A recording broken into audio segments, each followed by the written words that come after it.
नमस्कार. आपण आत्ता बघायला लागलो की आपल्या देशात एल-पी-जी गॅसचा तुटवडा निर्माण झाल्यामुळं किती मोठा गोंधळ उडाला आहे. कारण की एल-पी-जी गॅस आपण इम्पोर्ट करतोय आणि ती युद्ध आपल्यापेक्षा देशापेक्षा हजारो किलोमीटर लांब चालले, तरी पण आपल्यावर किती त्याचा परिणाम होतोय आणि आपल्याला किती अडचणीचा सामना करावा लागतोय आपण बघायला लागलोय.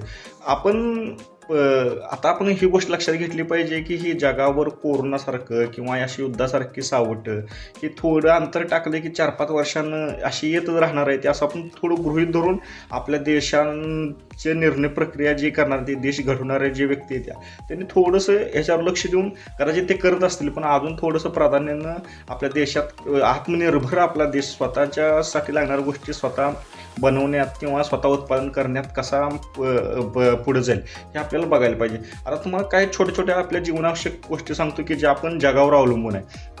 सगळ्यात महत्त्वाचं आहे कच्चं तेल, म्हणजे पेट्रोल, डिझेल, गॅस जो ज्यापासून बनतोय जवळपास 85 ते 88% आपण इम्पोर्ट करतोय आणि फक्त आपल्याकडे 12 ते 15% आपण स्वतःच उत्पादन करू शकते. आपल्याला तुम्हाला माहिती आहे की Saudi Arabia, UAE, Iraq, Iran आणि रशिया यांच्याकडून आपण नैसर्गिक तेल आयात करतोय.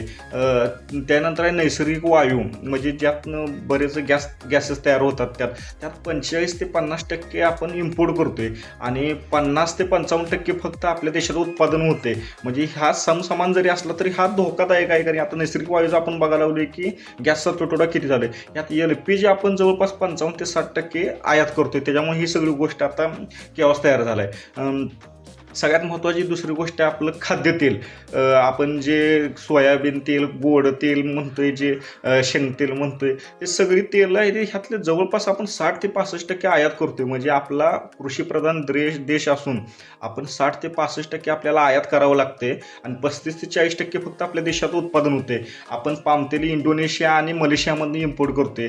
सोयाबीनचं तेल अर्जेंटिना आणि ब्राझीलमधून इम्पोर्ट करतोय आणि सूर्यफुलाचं जे तेल आहे ते रशिया आणि युक्रेनमधनं इम्पोर्ट करतोय. थोडीशी लाजिरवाणी गोष्ट आपण म्हणू शकतोय, पण काय आपण त्याला काही करू शकत नाही. आणि सगळ्यांना क्युरियोसिटी असणारं सोनं. आता काय सोनं अत्यावश्यकमध्ये मी तर मानत नाही, पण 90 ते 95% सोनं हे आयात केले जाते. 5 ते 10% फक्त आपल्या देशात उत्पादन होते. आणि सगळ्यात महत्त्वाची आणखी गोष्ट म्हणजे इलेक्ट्रॉनिक गोष्टी. आपलं मोबाईल, TV, गाडीमध्ये लागणाऱ्या विविध गोष्टी, म्हणजे या सगळ्या इलेक्ट्रॉनिकच्या गोष्टी अजूनही आपण 60 ते 70% आयात करतोय. चीन असू दे, इतर वेस्टर्न कंट्री असू दे, आपण सगळीकडे आयात करतोय. आणि आपल्यापाशी 30 ते 40%च आपल्या देशात उत्पादन होते.